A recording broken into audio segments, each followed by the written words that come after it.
hari ini kami hadir atas undangan dari Bareskrim. Tadi kita diperiksa dari jam 11 untuk Mas Duda ada 32 pertanyaan. Kemudian ada untuk Mbaknya 21 pertanyaan. Nah, tadi pertanyaan sih seputar soal job desk-nya mereka di PT DSI sebagai brand ambassador ya. Kerjanya seperti apa? Nah, itu tadi sudah dijelaskan bahwa memang kerjanya adalah profesional, hubungan kerja, dan pekerjaannya juga proporsional. Nah, tadi dalam konteks membantu penyidik untuk melakukan penegakan hukum terhadap perkara yang menimpa PT DSI. Nah, untuk selanjutnya nanti bisa dijelaskan oleh Mas. Ya, baik. Assalamualaikum warahmatullahi wabarakatuh. Jadi hari ini seperti tadi sudah disampaikan, kami hadir di undangan sebagai saksi dari proses yang sedang berjalan berkaitan dengan PT DSI. Mungkin teman-teman juga sudah tahu, beberapa media saya sudah membicarakan masalah ini. Pertanyaan tadi sudah disampaikan bahwa memang berkaitan dengan job desk pekerjaan kita sebagai brand ambassador. Jadi penyidik tadi ingin tahu lebih mendalam, gitu ya, apa saja tugas sebagai brand ambassador. Memang kami tidak ada kaitan dengan internal manajemen dan sebagainya. Jadi profesional memang hanya sebagai brand ambassador. Nah, hanya seputar itu aja tadi sebenarnya. Berapa pertanyaan Pak yang di Saya 32 ya Bang. Ada 32 untuk Mas Duda, selain istri ada 21 pertanyaan. Mungkin boleh dijelasin contoh bocorannya apa pertanyaannya? Gimana Pak? Untuk pertanyaannya misalnya apa hubungan pekerjaan antara Mas Duda dengan PT DSI? Kita jelaskan bahwa Mas Duda itu sebagai brand ambassador ya untuk PT DSI, dan itu jelas ada kontraknya. Kontraknya ada per tahun, kemudian diperpanjang per tahun dan diperpanjang per tahun. Hanya sebatas itu aja. Dan pertanyaan misalnya setiap pertanyaan yang mengarah pada internal PT DSI kita sampaikan tidak mengetahui, karena kita bukan internal dari PT DSI, kita pure dari eksternal yang jasanya disewa oleh PT DSI, dan ada kesepakatan yang sudah dituangkan dalam kontrak dan sudah ada pelaksanaan terhadap kontrak itu sendiri. Nah, memang ditanya soal nilai nominal jasanya berapa, itu memang tadi disebutkan berapa, dan itu proporsional dengan hal-hal yang sudah dikerjakan sesuai dengan kewajiban yang ada di dalam kontrak itu. Itu aja sih.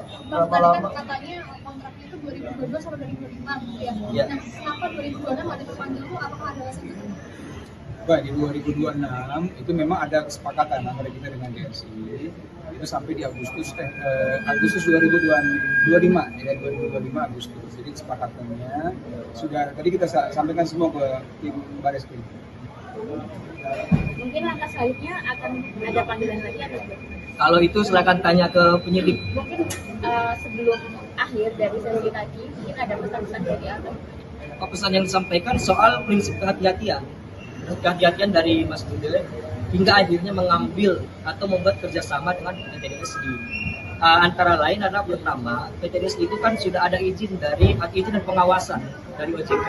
Yang kedua juga ada Dewan Pengawas Syariah dari MUI gitu. Nah, jadi dua hal itu sudah cukup sebagai prinsip kehati-hatian untuk mengecek apakah legalitas dari PT DSI itu benar atau tidak. Nah, karena memang udah ada otoritas dari negara, maka Gitu. nominal kerjasamanya berapa ya Pak? Apa? Nominal kerjasamanya antara PT DSI Itu nanti rahasia dagang. itu udah kita sampaikan ke pihak Ya. Bareskrim. Kalau kerugian sendiri yang dengan manajer alami apa sih sejauh ini sudah stop kerugian yang Kalau kita sebenarnya adalah terkait dengan kasus ini. Yang notabene kita sebenarnya tidak tahu menahu intinya permasalahannya dan sebagainya. Sebenarnya mulai terbuka wawasan kita itu saat ada rapat dengar pendapat Komisi 3 DPR RI bulan Januari dengan Bareskrim, PPATK, OJK, dan perwakilan paguyuban lender. Di situ PPATK menjelaskan tuh, dijabarkan tuh, bisa lihat di YouTube-nya Komisi 3 DPR. Di situ dijelaskan, dijabarkan apa yang terjadi, bagaimana skemanya. Bareskrim juga sudah memberikan statementnya. Dari situlah kita, oh ternyata seperti ini. Yang kita nggak tahu selama ini. Jadi baru pada saat Komisi 3 menggelar rapat dengar pendapat itulah saya baru tersadarkan, oh, ini sebenarnya ya. Yang selama ini saya juga nggak tahu apa yang terjadi seperti itu.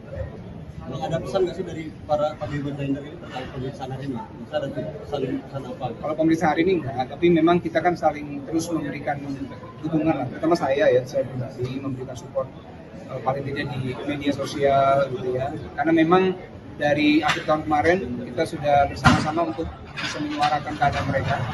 Dan juga satu apresiasi kita, Bareskrim kita sudah terus mengumpulkan aset-aset yang ada kan. Ya mudah-mudahan bisa semakin baik ke depan dan bisa selesai dengan baik. Nah, mungkin kalau dari cerita para lender sendiri, kerugian yang kita alami sekitar dari berapa sampai berapa sih Bang?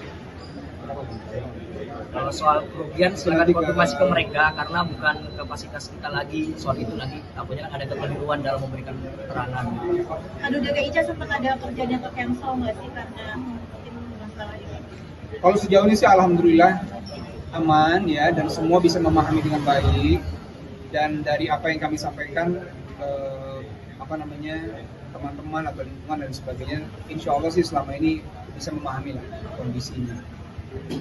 Oke. Ya. Stay updated. Info terkini masih banyak. Jangan lupa subscribe, like, dan share YouTube official Okezone. Dan selengkapnya ada di okezone.com.